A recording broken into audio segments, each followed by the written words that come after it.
Copy a schedule with shifts in Microsoft Teams. Welcome to M365 Professional. Want to seamlessly recreate schedules for multiple weeks in advance? Easily copy an existing shift schedule for reuse with shifts in Microsoft Teams. Just go to Copy Schedule. Then find the date range to copy and the new date to copy the schedule to. Select the information that needs to be copied, such as shift notes, activities, time off, and open shifts.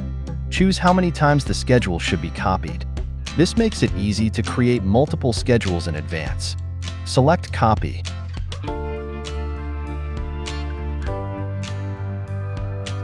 And the schedule is ready to be used again for the upcoming week.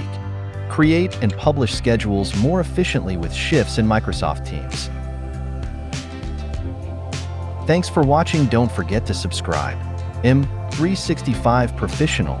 Check out more content here.